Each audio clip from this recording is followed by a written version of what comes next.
Subscribe करें और bell दबाएं ताकि कोई खबर रह न जाए।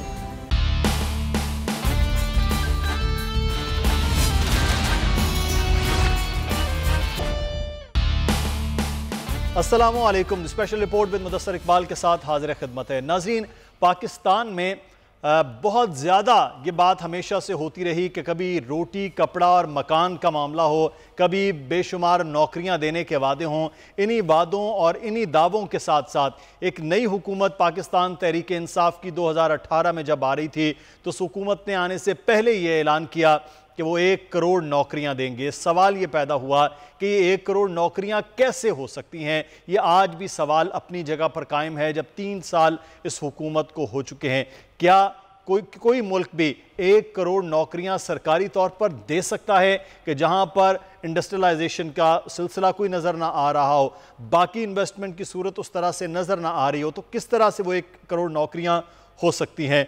फिर इसी हुकूमत ने माजी की हुकूमतों की तरह ऐलान किया कि हर गरीब के लिए छत होगी, एक आम आदमी अपना घर हासिल कर पाएगा, यानी 50 लाख घर बनाए जाएंगे। वैसे तो इस वक्त पाकिस्तान में जो रियल एस्टेट एक्सपर्ट हैं वो बताते हैं कि पाकिस्तान में करीब 80 से 90 लाख घरों की कमी है। उन घरों के मुकम्मल होने के बाद ये कहा जा सकेगा कि पाकिस्तान में मैक्सिमम लोग अपने घरों में रहते हैं। लेकिन मसला ये है कि 50 लाख घर बनाना एक बहुत बड़ा काम था। उसको 2 से 3 हिस्सों में तकसीम करते हुए नज़र आ रहे हैं। कुछ बैंक लोन के ज़रिए लोग खुद से बैंक्स के ज़रिए कर्जा हासिल करेंगे, उसमें शराइत को बहुत आसान कर दिया गया, मार्कअप को बहुत कम कर दिया गया कि लोग अपना घर खुद से बना सके। दूसरा तरीकाकार, खुद हुकूमत जो है वो पब्लिक प्राइवेट पार्टनरशिप के ज़रिए घर बनाकर उन लोगों को देगी। एक छोटे घरों की एक अलग से स्कीम थी, लेकिन 3 साल गुजरने के बावजूद क्या अब घर बन रहे हैं, घर बन सकते हैं?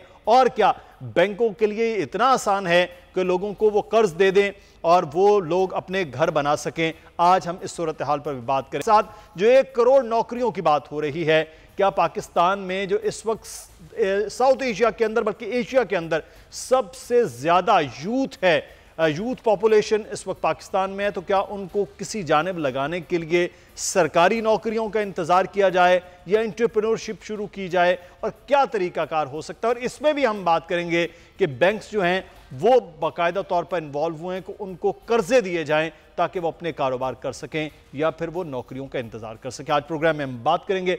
हमारे साथ हमारे मेहमान मौजूद हैं। शकील अहमद मीर साहब लाहौर स्टूडियो से हमारे साथ मौजूद होंगे। शकील साहब से ये जानेंगे, ये जो 1 करोड़ नौकरियां, क्या ये इतना आसान है ये देना, और ये क्या मुमकिन भी है? शकील साहब, आपका शुक्रिया अदा करते हैं। शाहान मतीस साहब इस वक्त हमारे साथ मौजूद हैं, बैंक ऑफ इस्लामी के हेड ऑफ सेल्स हैं। बहुत शुक्रिया शाहान मतीस साहब आपके वक्त का। हमारे साथ मौजूद हैं इस वक्त हसन बख्शी साहब, इस वक्त फॉर्मर चेयरमैन आबाद भी हैं, लेकिन साथ ही साथ इस वक्त आज जो हमने उनको प्रोग्राम में दावत दी है वो वज़ीर आज़म के जो टास्क फोर्स है, ये नया पाकिस्तान हाउसिंग स्कीम और उससे जुड़े हुए दीगर मनसूबे, उसके मेंबर हैं। हर जुमेरात जो इजलास होता है वज़ीर आज़म की ज़ेर सदारत उसका हिस्सा होते हैं और हमें बताएंगे कि इस वक्त सिचुएशन क्या है। और हमारे साथ फॉर्मर चेयरमैन आबादी आरिफ जीवा साहब मौजूद हैं।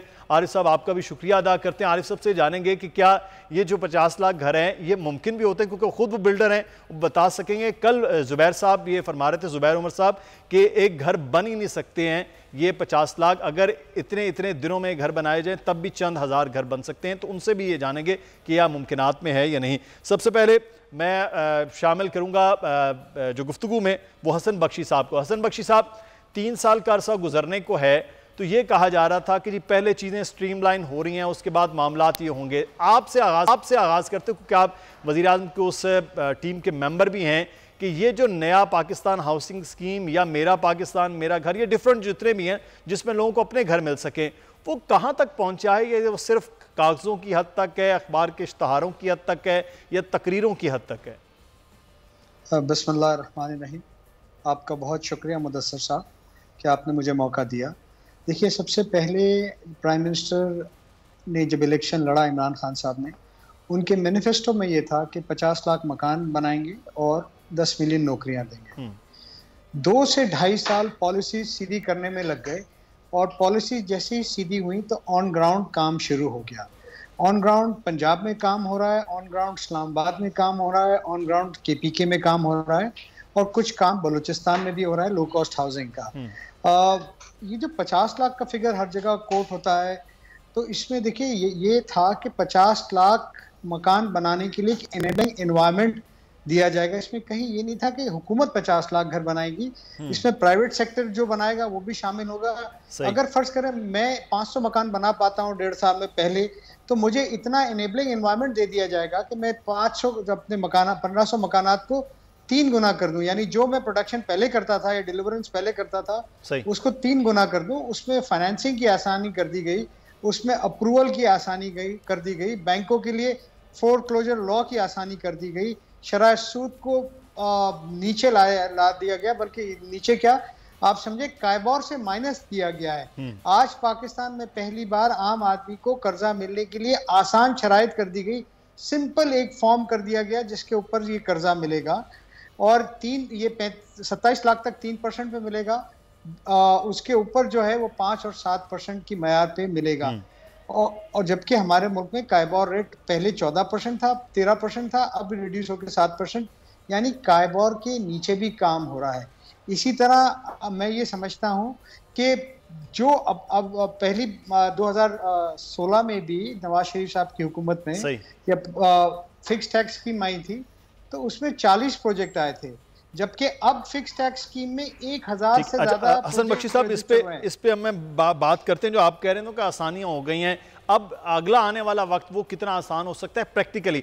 तो शाहान मतीज साहब, ये अभी हसन बख्शी साहब बात कर रहे थे कि आसान कर दिया गया बैंकों के लिए भी कि जो लोग जाएंगे उनके लिए आसान हो जाएगा। वाकई इतना आसान है? लोग हमें बताते बड़ा मुश्किल है कि बैंक के पास जाना, कर्जा देना, लंबे चौड़े फॉर्म की एक लिस्ट दे देते हैं जो लोगों को समझ नहीं आ रही थी कि ये कर कैसे पाएंगे। तो क्या इतना वाकई आसान है?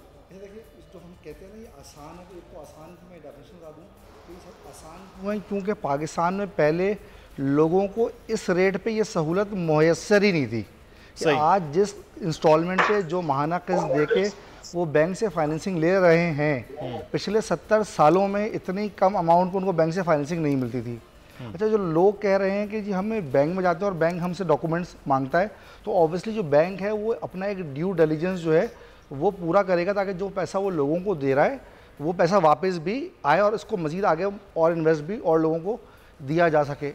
जो डॉक्यूमेंट्स मांगे जाते हैं वो डॉक्यूमेंट्स बहुत बेसिक डॉक्यूमेंट्स हैं। ठीक। अच्छा, सिर्फ मसला ये है कि हमारे यहाँ लोग जो वो चीज़ों को डॉक्यूमेंटेड करते नहीं हैं, तो इसलिए उनको थोड़ी सी प्रॉब्लम्स आ रही हैं। वरना उनसे बेसिक डॉक्यूमेंट क्या मांगा जाता है, उनका इनकम प्रूफ मांगा जाता है कि अगर एक शख्स कहता है कि मैं फ़लाँ कंपनी में जॉब करता हूँ या मेरा सैलरी क्लास हूँ, तो हम उससे ये कहते हैं कि आप हमें अपनी सैलरी का प्रूफ दे दें ताकि उसकी बेसिस पे हम एनालाइज़ करें कि आपको कितनी अमाउंट की फाइनेंसिंग करनी है।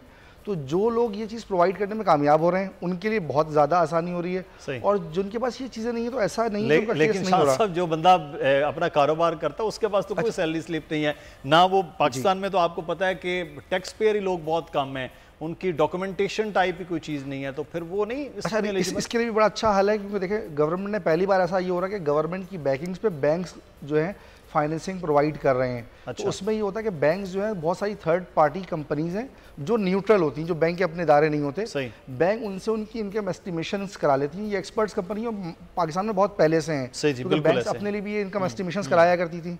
तो जो बिजनेसमैन है उसकी इनकम एस्टिमेशन हो जाती है और उसकी इनकम एस्टिमेशन के बाद उसके हिसाब से उसको जो है वो फाइनेंसिंग दे दी जाती है। सही।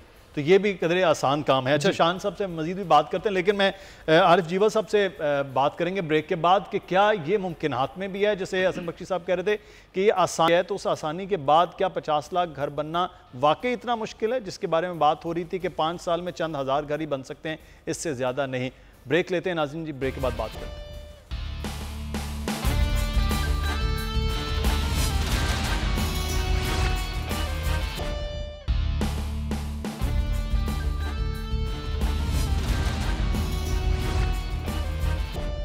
ब्रेक के बाद आपको खुश आमदीद कहते हैं। आरिफ जीवल साहब, ये कदरे आसान मामला है क्योंकि आप खुद बिल्डर हैं, आप ज़्यादा इन चीज़ों को बेहतर तौर पर जानते हैं कि ये घर बनाने की जो पॉलिसीज़ अब बेहतर हुई हैं, आसान हुई हैं, जो हसन बख्शी साहब कह रहे थे, उसके बाद क्या बैंक्स के लिए, आप बिल्डर्स के लिए, रियल स्टेट सेक्टर के लिए इतना आसानी हो जाएगी कि अब लोग अपना घर आसानी से बना सकें वाकई, और वो जो 50 लाख घरों के मामला हुकूमत दावा करती है उसकी राह आसान हो पाएगी? Thank you Mudassar. देखें, इसका सिंपल मैं आपको थोड़ा सा, जो आप शुरू से मैं बात सुन रहा था, देखिए ये जो प्रोग्राम इस वक्त पीटीआई की गवर्नमेंट ने, इमरान खान ने दिया है गवर्नमेंट में आने के फौरन बाद, ठीक है, 2013 में पाकिस्तान मुस्लिम लीग की गवर्नमेंट आई, 5 लाख घरों की बात की, प्राइम मिनिस्टर थे नवाज शरीफ से जी। तो 5 साल पूरी गवर्नमेंट नून की रही और उसमें वो काम नहीं हो सका। देखिए उसकी सबसे बड़ी वजह ये कुछ उसमें जो है वो 18 अमेंडमेंट का प्रॉब्लम था, कुछ फोरक्लोजर लॉ, बैंक्स की तरफ से, स्टेट बैंक की तरफ से जो ऑब्जेक्शन था फोरक्लोजर लॉ का, बैंक्स का भी ऑब्जेक्शन था, काफी इसमें रुकावटें थी जो आपको डिले नजर आ रहा है, और वो अब तकरीबन रुकावटें दूर हो चुकी हैं। 50 लाख घर हो या 5 लाख घर हो, जब बैंक का भी मिजाज बनेगा ना, आपने लोन की बात की बैंक की, तो बैंक्स का जब मिजाज बनेगा, हर चीज का मिजाज होता है, तो मिजाज बनेगा तो बैंक्स भी जो है वो लोगों को, जब एक दफा एक चीज ट्रैक पे आ जाएगी, इसी तरह ये घरों का भी सिस्टम अब ट्रैक पे आ गया है। अब आपको ये 50 लाख घर, ये बात आपकी मानते हैं कि ये गवर्नमेंट में ना पूरे हो, लेकिन अगली गवर्नमेंट की मजबूरी होगी, जिस तरीके से इकोनॉमी चल रही है आपकी, अगली गवर्नमेंट की मजबूरी होगी कि ये 50 लाख घर वो बनाएगी या 60 लाख घर वो बनाएगी। दूसरी बात, मैं आपको एक मिसाल दे दूं, इस वक्त आज ही प्राइम मिनिस्टर साहब ने एक ट्वीट किया है कि जी 72 बिलियन जो है उसका टर्नओवर हुआ सीडीए में, कैपिटल डेवलपमेंट अथॉरिटी इस्लामाबाद के अंदर, 27 बिलियन जो है वो रिजर्व हैं बैंक्स के अंदर सीडीए के जी। अच्छा, ये ऐसे नहीं हुआ है, इसके पीछे जो है वो हमारी आबाद की और प्राइवेट सेक्टर की और चेयरमैन सीडीए का जो है वो मिजाज था, और उनका जो है वो एक टारगेट था कि मैंने ईज ऑफ डूइंग बिजनेस देना है बिल्डर डेवलपर्स को। तो उस मिजाज और उस सोच की वजह से ये काम हो सका है। और इसमें प्राइम मिनिस्टर ने जो एवरी थर्सडे जो मीटिंग्स की हैं, उसमें उसका बहुत बड़ा जो है वो हाथ है। जब भी आप जो है कोई भी काम जो है उसको अगर आप करना चाहते हैं तो वो नामुमकिन नहीं है, लेकिन हमारे यहाँ मुल्क के अंदर जो है कुछ सिस्टम डिजिटलाइज नहीं थे, कुछ चीजें जो है वो लोगों को काम करने की आदत नहीं थी। हम ये समझते हैं कि अच्छा, आप सीमेंट सेक्टर देख लें, इस साल जो है सीमेंट सेक्टर की सेल सबसे ज्यादा रही है, स्टील सेक्टर में सेल ज्यादा रही है, टाइल सेक्टर में ज्यादा रही है। ये इस बात की निशानदेही करता है कि कंस्ट्रक्शन सेक्टर जो है वो अपने ट्रैक पे आ चुका है, और जब कंस्ट्रक्शन सेक्टर ट्रैक पे आ गया तो अब प्राइम मिनिस्टर जो है वो टेक्सटाइल के ऊपर काम कर रहे हैं, अब जो है एग्रीकल्चर के ऊपर काम कर रहे हैं, टूरिज्म के ऊपर काम कर रही है गवर्नमेंट।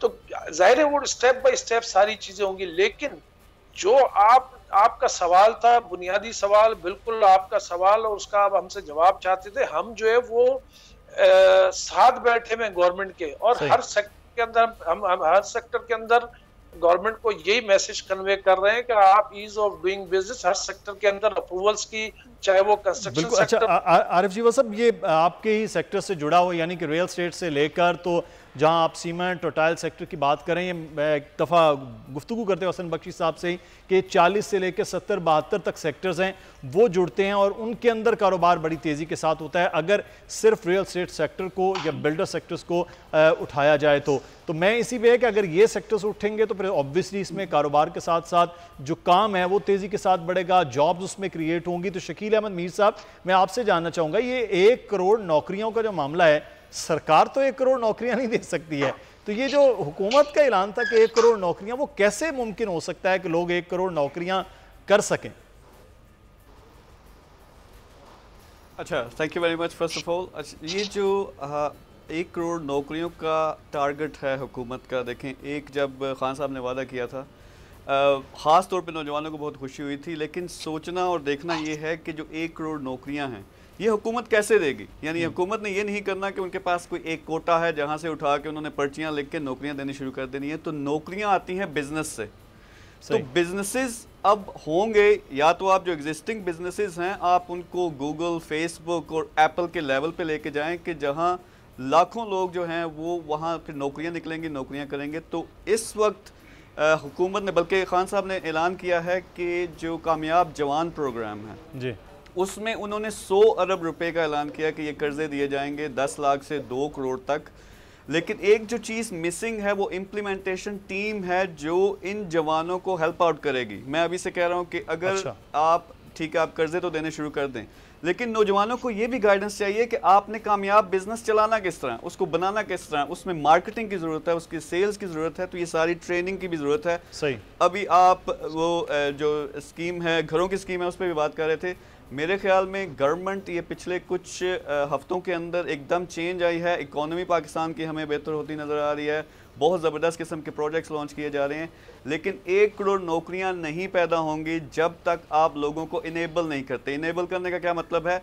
आप नौजवानों को सिखाएं, आपके चैनल्स पे प्रोग्राम्स होने चाहिए कि कौन कौन से बिजनेस अपॉर्चुनिटीज़ हैं। देखें, हमसे बांग्लादेश आगे निकल गया। बांग्लादेश क्यों आगे निकल रहा है? उन्होंने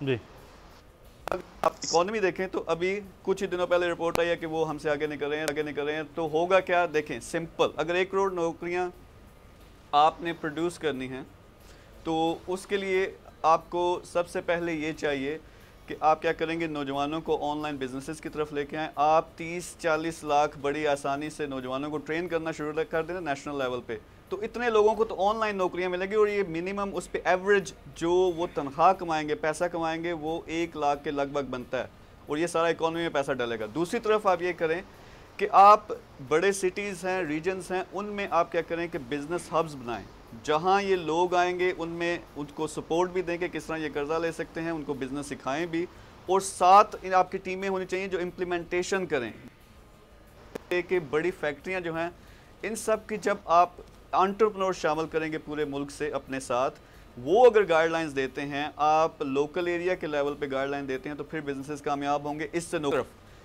अगर आप बड़े बिजनेसेस हैं जिसका पोटेंशियल है कि इंटरनेशनल बिजनेस बन सकता है, मल्टीनेशनल कंपनी बन सकती है, पाकिस्तान में कितनी मल्टीनेशनल कंपनियां इस वक्त यानी गिनी चुनी हैं, तो आप उनके ज़रिए क्या कर सकते हैं, आप लाखों नौकरियां पैदा कर सकते हैं। तो मैं इसको समराइज़ कर दूं, बहुत अच्छा आइडिया ये हो सकता है, लेकिन कैसा होगा अगर आप नौजवानों को और जो एग्जिस्टिंग बिजनेसेस हैं उनको इनेबल करें, उन पे आप मेंटरशिप लेके आएँ टॉप टीमों की जिनका पहले से एक्सपीरियंस है, इन्होंने लाखों करोड़ों के बिजनेसेस पहले से किए। ये बिजनेसेस करने वाला जो मामला है ना, ये बड़ा एंटरप्रेन्योरशिप का, क्योंकि मैं एक प्रोग्राम के दौरान ही देख रहा था कि एक हमारे दोस्त ने ये काम किया कि लोन लिया, लोन लेने के बाद उसने अपना काम स्टार्ट किया, मज़ीद 3 नौकरियाँ डेवलप कर ली, उस कर्जे से, बैंक से कर्जा लिया, अपना कारोबार का आगाज़ किया कामयाब जवान प्रोग्राम में।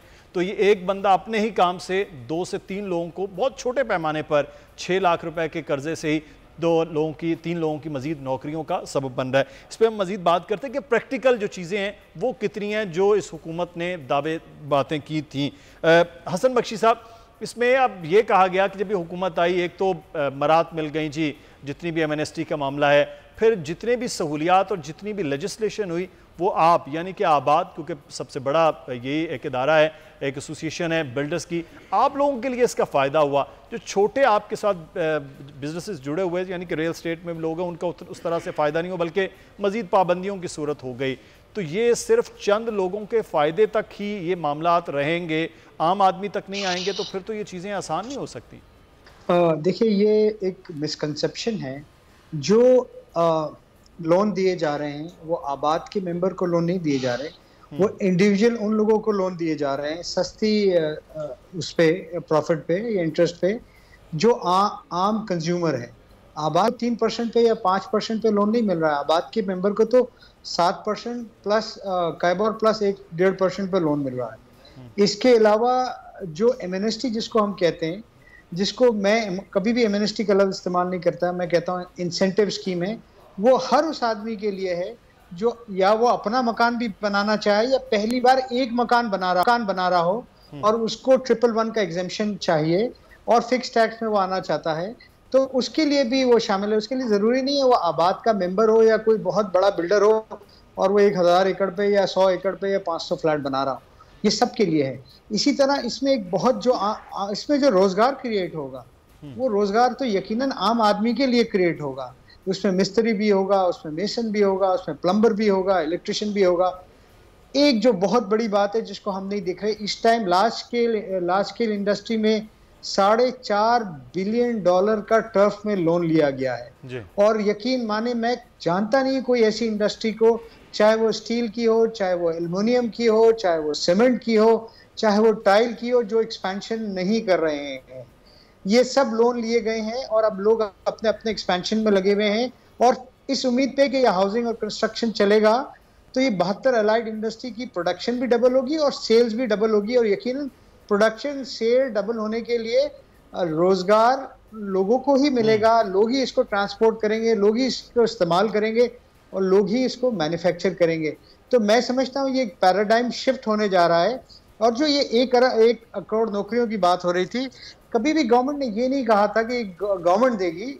यकीनन जैसा अभी हमारे भाई ने कहा, ये एनेबलिंग एनवायरनमेंट क्रिएट किया जाएगा और एसएमईज की मदद की जाएगी कि वो अपने आप को ग्रो करें, अपने आप को डबल करें, क्योंकि सबसे ज्यादा रोजगार हमारे जैसे मुल्कों में एसएमईज देती हैं डोर स्टेप पे।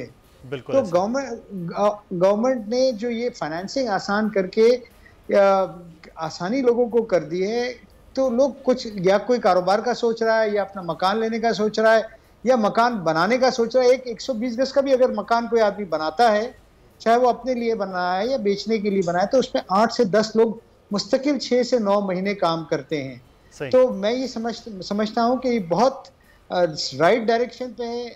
देखिए हर चीज़ पॉजिटिव चल रही है, हमारी इकॉनमी भी सरप्लस चल रही है, टैक्स का कलेक्शन भी बेहतर हो गया है, बाहर का रेमिटेंस का अमाउंट देखिए। मैं आसिफ साहब इसमें मैं शाहान मतीस साहब से एक सवाल मेरा बड़ा अहम है। पाकिस्तान में जो हम रोशन डिजिटल अकाउंट के ज़रिए देख रहे थे, बड़ा पैसा बैंक्स के अंदर आया, ये भी एक बड़ी पॉजिटिव खबर थी। लेकिन ये सारा पैसा आता है ओवरसीज़ के ज़रिए। मैं ये जानना चाह रहा हूँ आपसे कि ओवरसीज़ के लिए भी आसान है, लोग बाहर काम कर रहे हैं, मिडिल ईस्ट में बहुत बड़ी तादाद है मजदूर लोगों की, यूके के अंदर, यूरोप के अंदर, अमेरिका के अंदर, उनकी फैमिलीज़ यहाँ हैं, तो उनके लिए भी क्या आसान है कि वो कर्जा ले सकते हैं यहाँ उनके लोगों के घर, वरना तो यहाँ 50-50, 60-60 हज़ार से लेकर लाख तक बेचारे किरायों पे चल रहे हैं। क्या उनके लिए भी कोई आसानी रखी है बैंकों ने इस कर्जे में? सर जी, मुदस्सर भाई, इसमें सबसे अच्छी चीज़ है, इसमें सैलरी क्लास हो, इसमें बिजनेसमैन हो, इसमें लोकल्स हो, या जो हमारे ओवरसीज़ लोग रहते हैं, इसमें तमाम के तमाम लोग जो हैं वो इस स्कीम से फ़ायदा उठा सकते हैं। और अच्छी बात यह कि पहले तक गवर्नमेंट पे जाते थे और लोग वहाँ से फाइनेंसिंग के लिए अप्लाई करते थे, या गवर्नमेंट की स्कीम्स आती थी तो लोगों का ट्रस्ट नहीं होता था।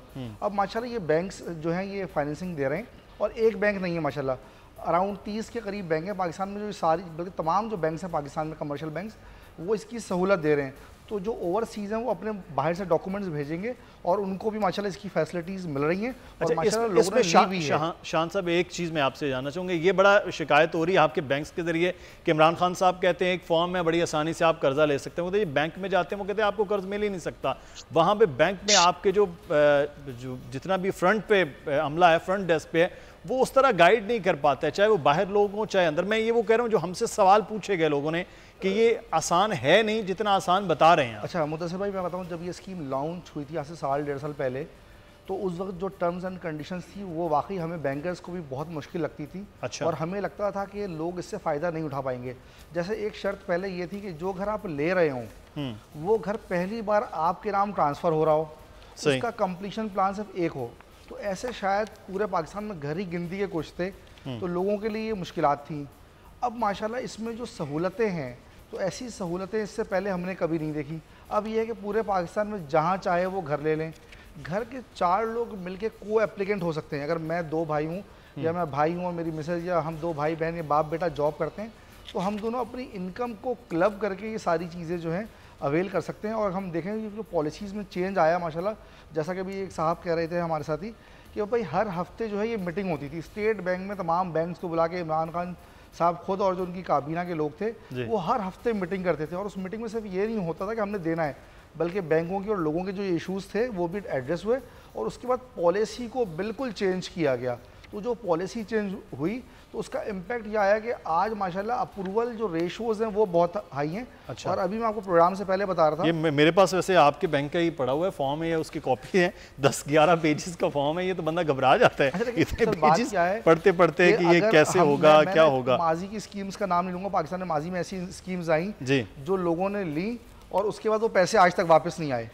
ठीक है, ये बड़ा एक प्रॉब्लम पाकिस्तान में रहा है। आप चाहते हैं कि ऐसी दोबारा कोई स्कीम आए और कल कोई सारे बैंक्स डिफॉल्ट कर जाए, गवर्नमेंट डिफॉल्ट कर जाए, हम कुछ भी नहीं देते और हम ऐसी पर्चियों पे देने लगे, जो बात आपने की थी। तो हमें कम से कम जिसको भी चीज़ें दे रहे हैं उसकी हमें बेसिक नॉलेज, और आप इसमें अगर देखेंगे तो उसकी बेसिक बातें पूछी गई हैं कि नाम क्या है, फादर नेम क्या है, एड्रेस क्या है, उसका रेफरेंस, क्या है, यानी कि ये कि उतना मुश्किल है नहीं जितना वो लग रहा है। लेकिन मैं ये आपसे, क्योंकि आप खुद एक डिपार्टमेंट को हेड करते हैं, मैं ये चाहेंगे कि बैंक्स जो हैं वो कदर आसान लोगों के लिए करें। जितना वज़ीर-ए-आज़म इमरान खान बात कर रहे हैं, जितना अभी हसन बख्शी साहब कह रहे थे कि चीज़ों को आसान लेजिस्लेशन के ज़रिए कर रहे हैं, जितना प्रोसेस को आसान कर रहे हैं, और जिस तरह से आरिफ जीवा साहब कह रहे थे कि ये इतना वक्त लगा है और ये आगे आसान हो सकता है। मैं आरिफ साहब से ये बात करूँगा। आरिफ साहब, ये अब मसला ये है कि एक तरफ तो आपने ये बताया कि बहुत अच्छा हो गया, सेक्टर्स भी जिस तरह हसन बख्शी साहब कह रहे थे, डिफरेंट सेक्टर्स के अंदर जॉब्स भी बढ़ी, लेकिन एक अलमिया ये हुआ कि एकदम से कीमतें आप होना शुरू हो गई कि जो आसान हो रही थी आपके सेक्टर्स के अंदर, डिफरेंट सेक्टर जो जुड़े हुए हैं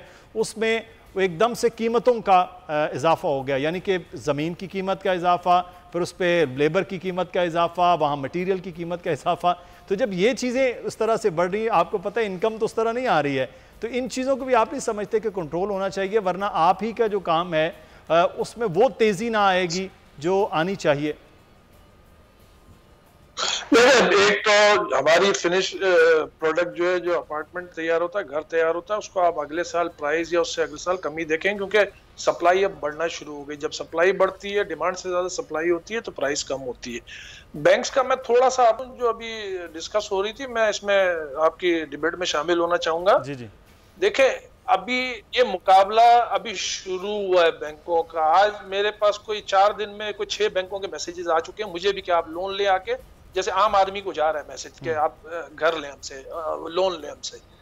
एक जमाना था कि गाड़ी का लोन लेना बड़ा मुश्किल था गाड़ी के लिए, लेकिन अब जो है ये शुरू हुआ है, तो इसको मेरे ख्याल है हमें पॉजिटिवली लेके और आगे देखना चाहिए। इनका जब मुकाबला होगा तो हमें जो है वो लोन आसानी से मिलेगा। दूसरी चीज, जो कामयाब जवान प्रोग्राम के ऊपर आप डिबेट कर रहे थे, मैं नेफ्टेक एक बोर्ड है उसका मैं मेंबर भी हूँ, जो वोकेशनल ट्रेनिंग के हवाले से जो है बच्चों को हम ट्रेन करते हैं। पिछले साल प्राइम मिनिस्टर ने 10 अरब रुपए एलोकेट किए हैं उस इदारे के लिए, पाकिस्तान की तारीख में पहली दफा।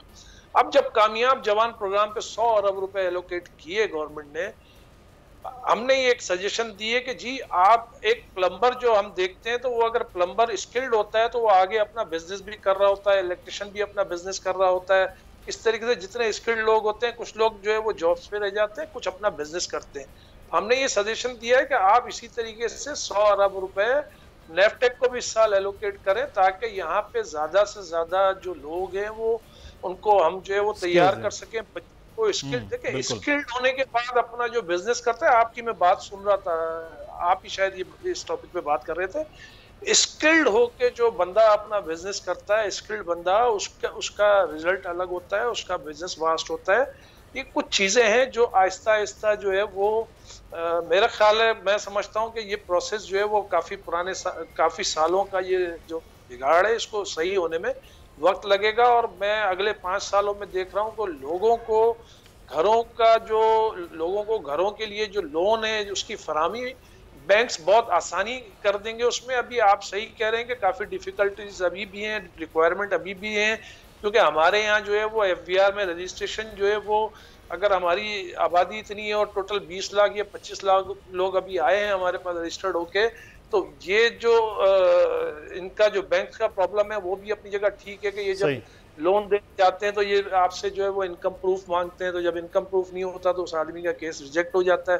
वो तो वही होता है जो जनरल स्टोर वाला होता है, वो वही होता है जो बेचारा 25,000 या 50,000 से नीचे की जॉब कर रहा होता है, या वही होता है जो अपना कोई, देखें जनरल स्टोर में इनकम बहुत बड़ी है लेकिन उनके पास डॉक्यूमेंटेशन नहीं है, वो कहाँ जाएं, कैसे लोन लें। वो उनके पास अगर कोई जॉब कर रहा है बंदा, 50,000 रुपए की जॉब कर रहा है जनरल स्टोर पे, वो भी स्किल्ड होता है मेडिकल स्टोर पे काम करने, वो कैसे लोन ले। तो उसके लिए आसानियां पैदा, जब ये बैंक्स लोन डिसबर्स करेंगी और उसका जब रिटर्न आएगा इनको, जाहिर है 10-20% लॉस तो हर काम में होता है। इनका जब रिटर्न आएगा तो जो इनको लगेगा कि हाँ जी अब ये हमारा जो है वो लॉस कम हुआ है, तो हम ज्यादा से ज्यादा लोन दे सकते हैं। अरसब, जो आपकी बात पहले भी थी कि ये एक प्रोसेस अब चला है, तो इसको आगे चलने दिया जाएगा तो चीज़ें कदरे आसान होंगी। लेकिन एक आपने बड़ी अहम बात की, आरिफ साहब के सवाल को मैं आगे शकील साहब के सवाल में, मीर साहब ये जो स्किल्स की अभी बात हो रही है, हम ये देखते हैं कि हर साल हज़ारों की तादाद में यूनिवर्सिटीज़ से जो बच्चे हैं ग्रेजुएट करके निकल रहे हैं, तो लेकिन स्किल्स जो है ना वो चीज़ें बड़ी कम हैं। अब बड़े जदीद बिजनेस हो गए, ऑनलाइन बिजनेसेस बड़े हो गए, इवेंट मैनेजमेंट है, ये है वो, बहुत ज़्यादा एक लंबी फहरिस्त है, लेकिन ये स्किल्स कैसे पैदा कीजिए, ये सबसे अहम सवाल है। तो यहाँ तो ऐसा सेटअप नज़र नहीं आ रहा है कि वो स्किल्स हों, उसके बाद 100 अरब रुपए की जो तकसीम है वो हो और उसका फिर रिटर्न 100 की बजाय 1000 अरब पाकिस्तान की इकॉनमी में आए, तो वो स्किल्स कैसे होंगी? अच्छा, बहुत अच्छा आपने क्वेश्चन किया। इस पे यही बात मैं पहले क्लियर करने की कोशिश कर रहा था कि देखें, गवर्नमेंट ने कह तो दिया कि 100 अरब रुपया हम अवेलेबल करेंगे। एक तरफ वो काफ़ी कॉम्प्लिकेटेड प्रोसेस है, कुछ हद तक उन्होंने कॉम्प्लिकेटेड रखना था कि हर बंदा उठ के वो पर्ची पे, जिस तरह हमारे भाई ने बात की कि वो अप्लाई करना शुरू कर दे, तो वो तो नहीं हो सकता। अच्छा, जो स्किल्स हैं, मैं चीख के सोशल मीडिया पे हर जगह पे कह रहा हूँ कि हमारा जो पूरे का पूरा एजुकेशन सिस्टम है ये अपग्रेड होने वाला है। ये एजुकेशन सिस्टम कौन सा है? जब 19वीं सदी जब स्टार्ट हुई 1910-12 में, जब इंडस्ट्रियल रेवोल्यूशन आई, उस वक्त क्या हुआ कि उस वक्त इनको वर्कर्स चाहिए थे, लोग चाहिए थे जो आके जॉब्स कर सकें इन फैक्ट्रियों में। तो वहाँ ये हमारा एजुकेशन सिस्टम बिल्ड हुआ था, जो ये अलमिया है कि पाकिस्तान में अभी तक चल रहा है।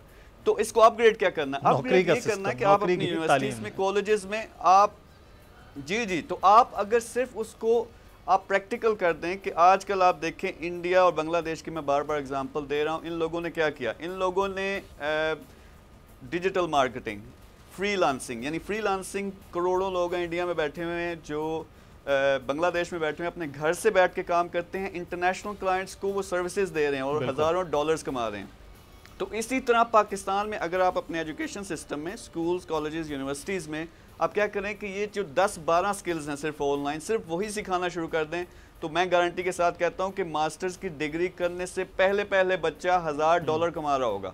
इस लेवल पे दुनिया चली गई है, इस लेवल पे ऑनलाइन वर्ल्ड पहुँच गया है, तो ये अपग्रेड करने की ज़रूरत है। दूसरी तरफ आपने जिस तरह पहले बात की, देखें 1 करोड़ नौकरियां अगर गवर्नमेंट कहती है कि हमने अवेलेबल ये बनानी है जी, पाकिस्तान में पैदा करनी है, उसका मतलब क्या है कि इकॉनमी को उठाना है हमने, यानी नौकरियां जुड़ी हुई हैं इकॉनमी से। 270 के लगभग $बिलियन पाकिस्तान की इस वक्त इकॉनमी है, बांग्लादेश की हमसे आगे निकल गया, इंडिया की $2700 बिलियन की इकॉनमी है। सही। तो पाकिस्तान की इकॉनमी के हवाले से खबर पिछले दिनों में आई है, अब मैं चाहूँगा उस पर थोड़ा सा आप कमेंट करें ताकि मैं आगे बढ़ूँ। वो है अमेज़ॉन पाकिस्तान में आगाज़ हो रहा है, तो क्या वाकई उससे भी आप समझते हैं कि पाकिस्तान में ये स्किल भी डेवलप होगी और बिजनेस भी पाकिस्तान में आएगा? बहुत बड़ी अपॉर्चुनिटी है ये, बहुत बड़ी खुशखबरी है, ख़ास तौर पे जो लोग ऑनलाइन में इंटरेस्टेड हैं। ई कॉमर्स में अमेज़न पाकिस्तान दुनिया का बल्कि सबसे बड़ा प्लेटफॉर्म है, $1 ट्रिलियन से ज़्यादा उसकी वर्थ है। तो आप क्या करेंगे? सिंपली अगर आप लोगों को सिखाना शुरू कर दें, हम अपना पर्सनल जो मैं काम कर रहा हूँ, मेरी मुलाकात हुई सियालकोट में कुछ बिज़नेस के लोग हैं, चैम्बर ऑफ कॉमर्स से भी, तो उनकी प्रोडक्ट्स मैंने जाके खुद देखी, इतनी ज़बरदस्त प्रोडक्ट्स हैं और वो बिक रही हैं यूके में, यूएस में। और वो क्या हो रहा है कि ठप्पा लग रहा है, नाइकी का ठप्पा लग रहा है, एडिडास का ठप्पा लग रहा है, जो इंटरनेशनल ब्रांड्स हैं यहाँ पे बन रहे हैं पाकिस्तान में। अब हमें वो मौका मिल गया है, आप इन्हें ट्रेन करें, आप इनके साथ काम करें, इन्हें बताएं कि आपने खुद डायरेक्ट एक्सपोर्ट करके अपने ब्रांड्स कैसे लॉन्च करने हैं। तो जो ये तो शकील से बड़ा अलमिया है कि पाकिस्तान में चाहे वो टेक्सटाइल का है तो ठप्पे किसी और कंपनी के लग रहे हैं, पाकिस्तान में बन रहे हैं, स्पोर्ट्स है तो पाकिस्तान में बन रहा है, लेदर गारमेंट्स है तो पाकिस्तान में बन रहा है, तो ये होजरी से लेकर हर चीज़ बन रही है। लेकिन ये अलमिया, ये जो आप सही बात करें कि जो होना चाहिए वो नहीं हो पा रहा है। तो आज हमारे मेहमान जो हमारे साथ मौजूद थे उनका शुक्रिया अदा करता मैं शॉर्टली सिर्फ ये शाहान मती साहब, क्योंकि बहुत ज़्यादा सवाल हमें ना कर्ज़ के हवाले से, बैंक्स के हवाले से, जब जैसे हमने प्रोग्राम के हवाले से बात की है, क्या वाकई इतना आसान है? और शॉर्टली प्रोसेस बता दीजिए कि लोग बैंक में आएंगे तो फैसिलिटेट किया जाएगा, उनको उनकी बात सुनी जाएगी, समझाया जाएगा कि कैसे कर्ज़ लिया जा सकता है। सर देखें, जो आपने कहा जी बैंक्स में आएंगे तो उन्हें बिल्कुल फाइनेंसिंग की सहूलत मिलेगी। अच्छा। और अगर लोगों को प्रॉब्लम्स हो रही हैं तो एक तो बैंक के हेल्पलाइन नंबर्स होते हैं, फिर माशाल्लाह जो है गवर्नमेंट और स्टेट बैंक के भी हेल्पलाइन नंबर्स हैं। अगर उनको कोई प्रॉब्लम है तो वो अपनी कंप्लेन और क्यूरीज वहाँ बता सकते हैं। वो लेकिन वो इंडिविजुअल की तरफ से प्रॉब्लम होगी, लेकिन बैंक जो है उसको देने में बिल्कुल इंटरेस्टेड हैं। दूसरी बात कि डॉक्यूमेंट क्या चाहिए होगा। हाँ जी, मैं ये चाह रहा था कि देखिए, अगर एक सैलरी क्लास है तो उसकी CNIC 2 तस्वीरें, एक जॉइंट एप्लीकेंट जो उसके साथ होगा उसकी CNIC 2 तस्वीरें, और उसकी सैलरी स्लिप और बैंक स्टेटमेंट 1 साल का। सही। और अगर मैं बिजनेसमैन हूँ तो मुझे 1 साल का बैंक स्टेटमेंट चाहिए, और अगर मैं टैक्स पेयर हूँ तो मैं टैक्स के डॉक्यूमेंट्स जो हैं वो जमा करा दूंगा। अगर मेरे पास टैक्स पेयर नहीं हो और मेरे पास टैक्स के जो डॉक्यूमेंट्स नहीं हैं तो जो इनकम एस्टिमेशन है, मैं अपने बिजनेस की एक इनकम एस्टिमेशन करा दूंगा जिसकी 2, 2.5 या 3 हज़ार रुपये फीस होती है। उसकी बिहार पे उसकी जितने कच्चे खाते होते हैं, क्योंकि नॉर्मली जो अभी भाई ने बात की जनरल स्टोर वाला है, वो अपनी एक बुक जो है ना कच्ची बुक ज़रूर बनाता है। वो जो इनकम एस्टिमेशन वाले हैं उसकी बुक के थ्रू वो उसकी सारी इनकम को एवेल्युएट कर लेंगे। तो वही NIC चाहिए होंगी, 2 तस्वीरें चाहिए होंगी, फॉर्म वो कंप्लीट कदरे काम आसान है, बस ये है कि आपको खुद अपनी डॉक्यूमेंटेशन में वो करना होगा। लेकिन मैं जाते जाते एक बात ज़रूर करूंगा कि अगर आप टैक्स पेयर बन जाएं तो आपके लिए चीज़ें बहुत ज़्यादा आसान हो सकती हैं। पाकिस्तान के सिस्टम में ये टैक्स पे करेंगे आप गवर्नमेंट को, गवर्नमेंट की बेहतरी होगी और आपके लिए भी चीज़ें आसान होंगी। अदा करता हूँ हसन बख्शी साहब हमारे साथ मौजूद थे, आरिफ जीवा साहब आपका, शाहान मती साहब आपका भी और शकील साहब आपका भी शुक्रिया अदा करते हैं। प्रोग्राम से मुदस्सर इकबाल को इजाज़त दीजिए, अपना ख्याल रखिएगा, अल्लाह हाफ़िज़।